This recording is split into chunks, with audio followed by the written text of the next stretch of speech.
வடக்கு காசாவிலும் தெற்கு காசாவிலும் மாறி மாறி சிப்பாய்களை அள்ளிச் செல்லும் ஹெலிகாப்டர்களும் நிரம்பி வழியும் ஆக்கிரமிப்பு வைத்தியசாலைகளும் காசாவிற்குள்ளே நுழைந்திருக்கக்கூடிய ஆக்கிரமிப்பு படைகளையும் போர் வாகனங்களையும் சிப்பாய்களையும் பயன்படுத்தி பயிற்சிகளை பெற்று வரும் புதிய பலஸ்தீனிய போராளிகள். பலஸ்தீனிய போராளிகளுக்கு எதிராக காசாவிலே களமிறக்கப்பட்டிருக்கக்கூடிய ISIS பயங்கரவாதிகள். இஸ்ரேலி ஆக்கிரமிப்பின் டோரா உயர் சபையினுடைய முடிவுகளும் நெட்டன்யாகுவோடு புலம்பித் திரியும் பென்குவிரும் ஸ்மோட்ரிச்சும் லெபனான் தலைநகர் மீதான இஸ்ரேலி ஆக்கிரமிப்பின் உச்ச வான்வழி தாக்குதல்களும் இதற்கு பின்னால் இருக்கக்கூடிய நோக்கங்களும்.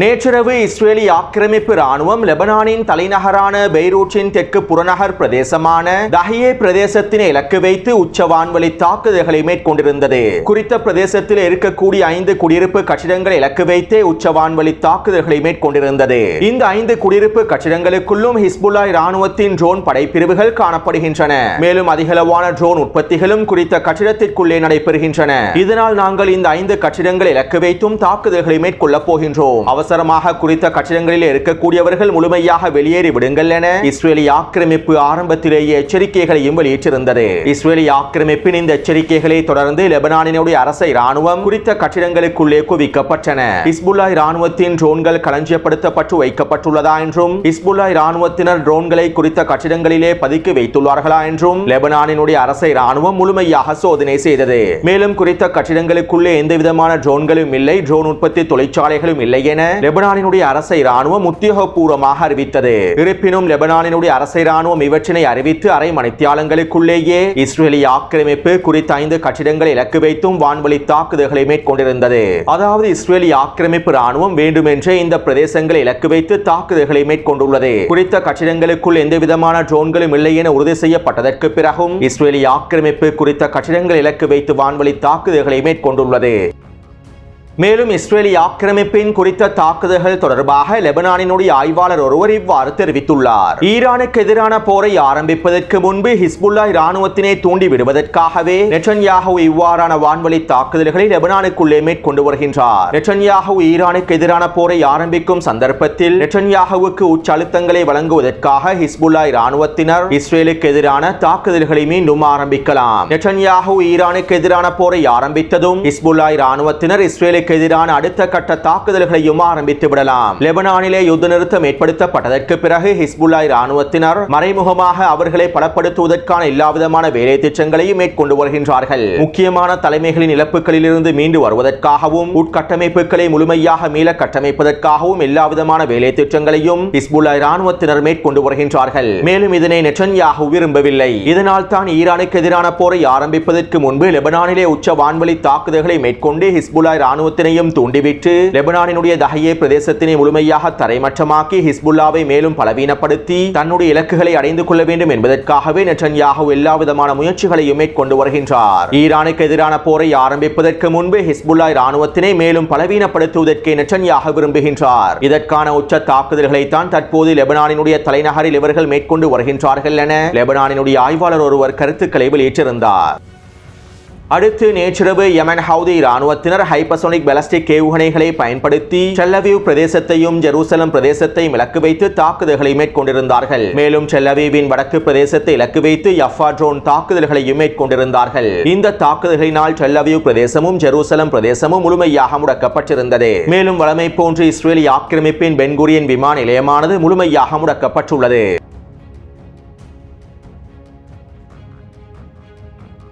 இஸ்ரேலி ஆக்கிரமிப்பின் அரசியல் களத்திலே பதற்ற நிலைமையானது தொடர்ச்சியாக அதிகரித்துக் கொண்டே செல்கின்றது. நெட்டன்யாஹூவும் அவருடைய வலதுசாரி அமைச்சர்களும் பித்து பிடித்ததை போன்று அலைந்து திரிந்து கொண்டிருக்கின்றார்கள். ஆட்சியை தக்கவைத்துக் கொள்வதற்காகவும் பாராளுமன்றத்தினுடைய ஆதிக்கத்தினை தக்கவைத்துக் கொள்வதற்காகவும் எல்லாவிதமான முயற்சிகளையும் மேற்கொண்டு வருகின்றார்கள். இதற்கமைவாக நேற்றிரவு நெட்டன்யாஹூ ஷாஸ் கட்சியினுடைய தலைவர்களை சந்தித்து விசேட கலந்துரையாடல்களை மேற்கொண்டிருந்தார். இந்த கலந்துரையாடல்களுக்கு பிறகு நெட்டன்யாஹூவின் அரசு அலுவலகம் இவ்வாறு தெரிவித்திருந்தது. நாங்கள் ஷாஸ் கட்சியோடு மேற்கொண்டிருக்கக்கூடிய கலந்துரையாடல்கள் பயனுள்ளதாகவே அமைந்திருந்தது. மேலும் இந்த கூட்டணியை பாதுகாப்பதற்காக அவர்கள் உறுதி கொண்டுள்ளார்கள் என நெட்டன்யாகுவின் அரசு அலுவலகம் தெரிவித்திருந்தது. இருப்பினும் ஷாஸ் கட்சியினுடைய தலைவர்கள் இதனை மறுத்திருந்தார்கள். நெட்டன்யாகுவோடு நடைபெற்ற கலந்துரையாடல்கள் பயனற்றவை. நெட்டன்யாகு ஹரேடி யூதர்களுக்கு எதிரான சட்ட வரைவை மீள பெறுவதில் ஆர்வம் காட்டவில்லை. அவர் தன்னுடைய பதவியை தக்க வைத்துக் கொள்வதற்கே ஆர்வம் காட்டுகின்றார். மேலும் வருகின்ற வாக்கெடுப்பிலே நாங்கள் பாராளுமன்றத்தினை கலைப்பதற்காகவே வாக்களிப்போம் என ஷாஸ் கட்சியினுடைய தலைவர்கள் தெரிவித்திருந்தார்கள்.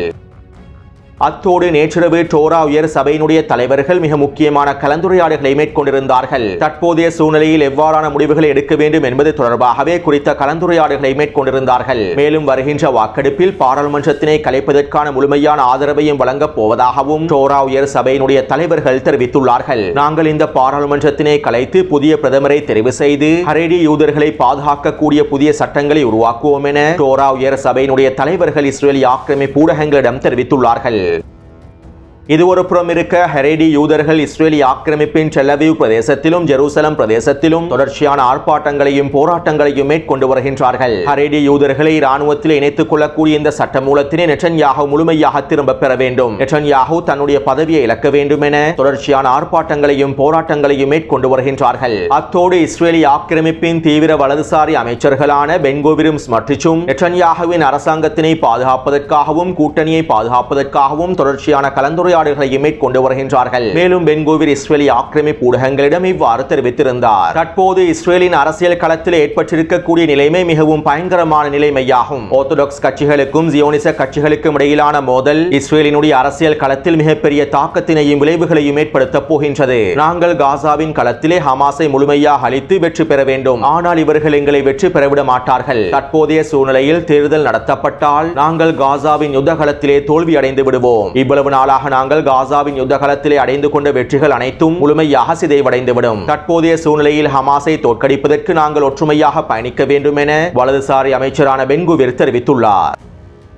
அத்தோடு இஸ்ரேலிய ஆக்கிரமிப்பின் அடுத்த பிரதமராக தெரிவு செய்யப்படுவார் என்று எதிர்பார்க்கக்கூடிய பென்னி கான்ஸ் இஸ்ரேலிய ஆக்கிரமிப்பின் எதிர்க்கட்சிகளை ஒன்றிணைத்து உச்சக்கட்ட பேச்சுவார்த்தைகளை மேற்கொண்டு வருகின்றார். அடுத்த வாரம் பாராளுமன்றத்திலே நெட்டன்யாகுவின் அரசாங்கத்தினை கலைத்துவிட்டு எவ்வாறு புதிய அரசாங்கத்தினை ஆரம்பிப்பது என்பது தொடர்பாகவும் தேர்தல் களத்தை வெற்றி கொள்வது தொடர்பாகவுமே அடுத்த கட்ட பேச்சுவார்த்தைகள் மேற்கொள்ளப்பட்டு வருவதாகவும் இஸ்ரேலிய ஆக்கிரமிப்பு ஊடகங்கள் செய்திகளை வெளியிட்டுள்ளன. சுருக்கமாக குறிப்பிடுவதாக இருந்தால் ஒட்டுமொத்த எதிர்க்கட்சிகளும் ஒன்றிணைந்து பாராளுமன்றத்தினை முழுமையாக கலைத்து நெட்டன்யாகுவை பதவியிலிருந்து தூக்கி எறிந்துவிட்டு தேர்தல் ஒன்றினை நடத்துவதற்கான எல்லாவிதமான வேலை திட்டங்களையும் முன்னெடுத்து வருகின்றார்கள்.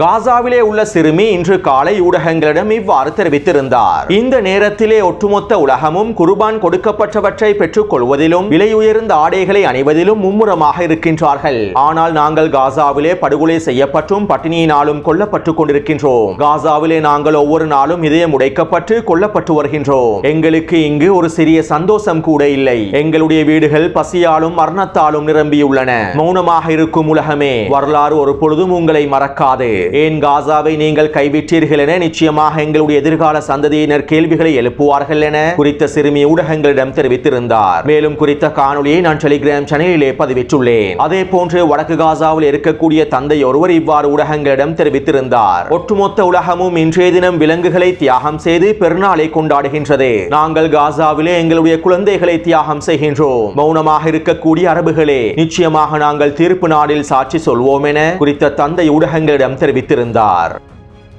அடுத்து காசாவின் ரஃபா எல்லை பிரதேசத்திலே களமிறக்கப்பட்டிருக்கக்கூடிய யாசர் அல் ஷபாபினுடைய கொள்ளை கும்பல் தொடர்பாக முன்னே காணொலிகளில் பல விடயங்களை குறிப்பிட்டிருந்தேன். ISIS பயங்கரவாதிகளோடும் போதைப் பொருள் கடத்தல்களோடும் தொடர்பு பட்டிருக்கக்கூடிய யாசர் அல் ஷபாபுக்கும் அவருடைய கொள்ளை கும்பலுக்கும் தேவையான அனைத்து விதமான ஆயுதங்களையும் பொருளாதார உதவிகளையும் இஸ்ரேலிய ஆக்கிரமிப்பை மேற்கொண்டு வருகின்றது. மேலும் ஆக்கிரமிப்பு சிறைச்சாலையில் இருக்கக்கூடிய கொள்ளைக்காரர்களையும் கொலைக்காரர்களையும் யாசர் அல் ஷபாபினுடைய குழுவிலே இஸ்ரேலிய ஆக்கிரமிப்பு இணைத்துள்ளது. இப்படியான நிலைமையில் தற்போது எகிப்தின் சினாய் பிரதேசத்தில் இருக்கக்கூடிய ISIS பயங்கரவாதிகளையும் யாசர் அல் ஷபாபினுடைய கொள்ளை கும்பலில் இணைப்பதற்கான வேலை திட்டங்களை இஸ்ரேலிய ஆக்கிரமிப்பு மேற்கொண்டுள்ளது. இதற்கமைவாக கடந்த ஒரு வாரத்திற்குள்ளே மாத்திரம் 100க்கும் அதிகமான ISIS பயங்கரவாதிகள் யாசர் அல் ஷபாபினுடைய கொள்ளை கும்பலோடு இணைக்கப்பட்டிருப்பதாகவும் சில தகவல்கள் கசிவடைந்துள்ளன.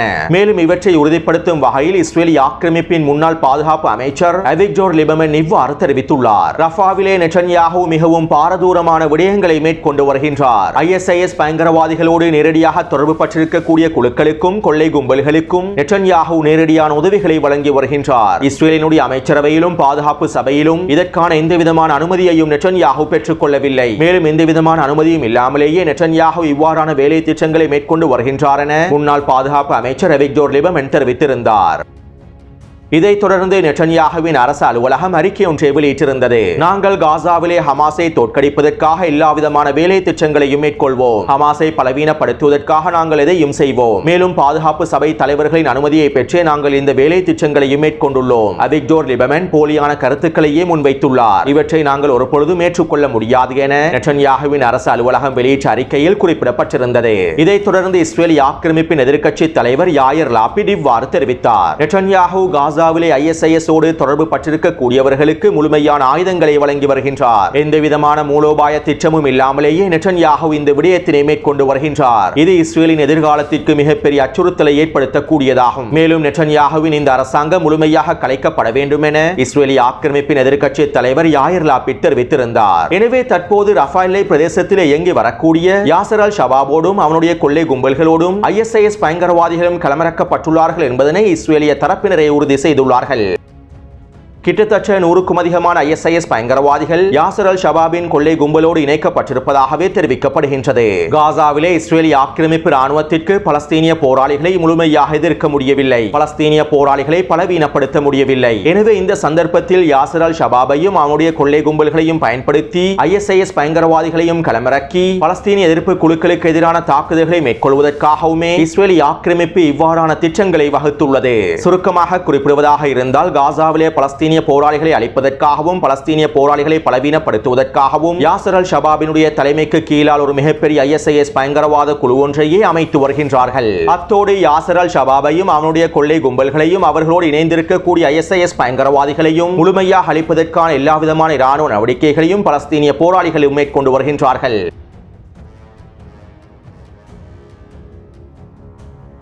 காசாவின் களத்தில் இருக்கக்கூடிய முஜாஹிதீன் படைப்பிரிவின் ஊடக பேச்சாளர் அபு பிலால் அவர்கள் அறிக்கை ஒன்றை வெளியிட்டிருந்தார். 2025ஆம் ஆண்டின் ஆரம்பத்திலிருந்து நாங்கள் பல புதிய போராளிகளை இணைத்துக் கொண்டுள்ளோம். நாங்கள் எதிர்பார்த்ததை விட ஆயிரக்கணக்கான புதிய போராளிகள் எங்களோடு இணைந்து கொண்டுள்ளார்கள். கடந்த 6 மாதமாக நாங்கள் அவர்களுக்கு தேவையான எல்லா விதமான பயிற்சிகளையும் வழங்கியுள்ளோம். தற்போதைய யுத்த களத்திலும் அவர்கள் முழுமையான பயிற்சிகளை பெற்றுக் கொண்டுள்ளார்கள். மேலும் பயிற்சி பெற்றிருக்கக்கூடிய புதிய போராளிகளையும் நாங்கள் களத்திலே களமிறக்கி இருக்கின்றோம். எங்களுடைய மக்கள் உண்மையான விசுவாசத்தோடு வலிமை இருக்கின்றார்கள் என்பதனை நாங்கள் உறுதிப்படுத்துகின்றோம். நாங்கள் எங்களுடைய தேச மக்களின் உறுதியோடு இந்த போராட்டத்தை இறுதி வரை நகர்த்தவே போகின்றோம் என குறித்த படைப்பிரிவினுடைய ஊடக பேச்சாளரின் அறிக்கையில் தெரிவிக்கப்பட்டிருந்தது.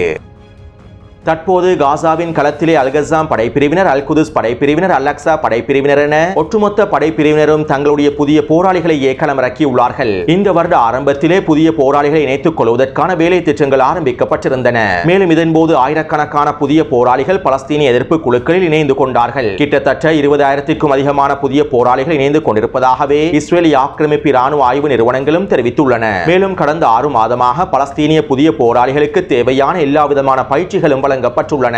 அத்தோடு இந்த பயிற்சிகளுடைய இறுதி கட்டமாகவே தற்போது காசாவின் களத்தில் புதிய பலஸ்தீனிய போராளிகள் களமிறக்கப்பட்டுள்ளார்கள். இன்னும் ஒரு விதத்தில் குறிப்பிடுவதாக இருந்தால் தற்போதைய காசாவின் யுத்த காலத்தில் புதிய பலஸ்தீனிய போராளிகளை களமிறக்கிய தாக்குதல்கள் மேற்கொள்ளப்பட்டு வருகின்றன.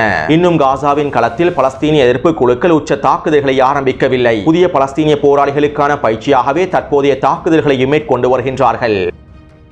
அடுத்து இஸ்ரேலிய ஆக்கிரமிப்பு ராணுவம் கடந்த 24 மணித்தியாலங்களுக்குள் மேற்கொண்டிருக்கக்கூடிய வான்வழி தாக்குதல்களில் 30க்கும் அதிகமான பலஸ்தீனிய மக்கள் இனப்படுகொலை செய்யப்பட்டுள்ளார்கள். அதே நேரம் கடந்த 24 மணித்தியாலங்களுக்குள் பலஸ்தீனிய போராளிகளும் சிக்கலான வீரியமான தாக்குதல்களை மேற்கொண்டு வருகின்றார்கள். இதற்கமைவாக அல்கஸாம் படையினர் கான் யூனிஸின் தெற்கு பிரதேசமான முர்தஜா பிரதேசத்திலே புல்டோசர் வண்டியொன்றை யாசை ஏவுகணை மூலமாக அளித்துள்ளார்கள். மேலும் குறித்த பிரதேசத்திலே நிலை கொண்டிருக்கக்கூடிய படைகள் இலக்கு வைத்து துப்பாக்கிச்சூட்டு தாக்குதல்களையும் மோட்டார் குண்டு தாக்குதல்களையும் மேற்கொண்டுள்ளார்கள். அதேபோன்று அபு அலி முஸ்தபா படையினர் வடக்கு காசாவிலே உளவு பார்ப்பதற்காக களமிறக்கப்பட்டிருந்த 5 இஸ்ரேலிய ஆக்கிரமிப்பு ட்ரோன்களையும் கான் யூனிஸ் பிரதேசத்திலே 3 ட்ரோன்களையும் சுட்டு வீழ்த்தியுள்ளார்கள். அடுத்து அல் அக்ஸா படையினரும் அபு அலி முஸ்தபா படையினரும் ஒன்றிணைந்து அட்டாட்டா பிரதேசத்திலே கூட்டு தாக்குதல் ஒன்றை மேற்கொண்டுள்ளார்கள். இதன்போது TBG ஏவுகணைகளையும் RPG ஏவுகணைகளையும் பயன்படுத்தி ஒரு மெர்காவா தாங்கியையும் ட்ரூப்ஸ் கேரியர் வாகனம் ஒன்றையும் கொத்தாக தட்டி தூக்கியுள்ளார்கள். அதற்குள்ளே இருக்கக்கூடிய சிப்பாய்களும் மொத்தமாக அழிக்கப்பட்டுள்ளார்கள். அடுத்து அல்கஸாம் படையினர் கான் யூனிஸின் தெற்கு பிரதேசமான நஜ்ஜார் பிரதேசத்திலே நிலை கொண்டிருக்க இருக்கக்கூடிய சிப்பாய்கள் இலக்கு வைத்து மோட்டார் குண்டு தாக்குதல்களை மேற்கொண்டுள்ளார்கள்.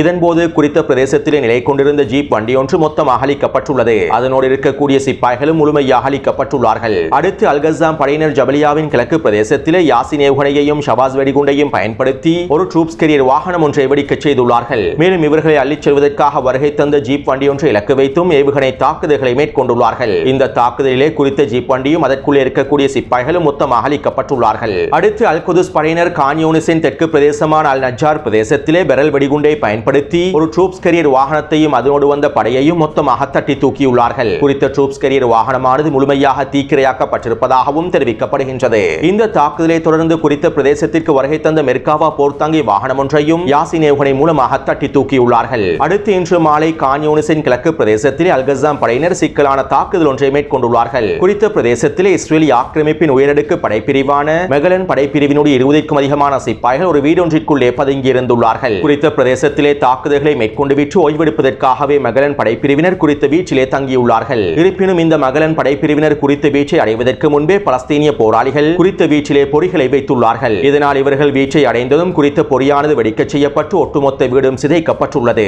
மேலும் இதற்குள்ளே இருக்கக்கூடிய 20க்கும் அதிகமான சிப்பாய்களும் மொத்தமாக அழிக்கப்பட்டுள்ளார்கள். இந்த தாக்குதலிலே 12 சிப்பாய்கள் படுகாயமடைந்திருப்பதாகவும் 6 சிப்பாய்கள் கொல்லப்பட்டிருப்பதாகவும் இஸ்ரேலிய ஆக்கிரமிப்பு ஊடகங்களே ஒப்புக்கொண்டுள்ளன. இருப்பினும் குறித்த வீச்சிலே இருக்கக்கூடிய ஒட்டுமொத்த சிப்பாய்களும் மொத்தமாக அழிக்கப்பட்டிருப்பதாகவே தெரிவிக்கப்படுகின்றது. அத்தோடு இந்த தாக்குதலை தொடர்ந்து இவர்களை மீட்டுச் செல்வதற்காக வருகை தந்த மீட்பு படையை இலக்கு வைத்தும் பலஸ்தீனிய போராளிகள் பொறிவைத்து தாக்குதல்களை மேற்கொண்டுள்ளார்கள். எனவே நேற்று மாலை 6 மணியிலிருந்து இன்று மாலை 6 மணி வரையில் கிடைக்கப்பட்டிருக்கக்கூடிய தகவல்களுக்கு அமைவாக 2 மெர்காவா போர்த்தாங்கி வாகனங்களும் 3 ட்ரூப்ஸ் கேரியர் வாகனங்களும் 2 ஜீப் வண்டிகளும் ஒரு புல்டோசர் வண்டியும் 8 ட்ரோன்களும் அளிக்கப்பட்டுள்ளன. மேலும் 50க்கும் அதிகமான சிப்பாய்கள் மொத்தமாக அளிக்கப்பட்டுள்ளார்கள். அது மட்டுமல்லாமல் கடந்த 24 மணித்தியாலங்களுக்குள் இஸ்ரேலிய ஆக்கிரமிப்பு வைத்தியசாலைகள் நிரம்பி வழிவதாகவும் தகவல்கள் வெளியாகியுள்ளன. எனவே இந்த காணொளி தொடர்பான கருத்துக்களை பதிவிடுங்கள். தொடர்ந்தும் என்னுடன் இணைந்திருங்கள். நன்றி, வணக்கம்.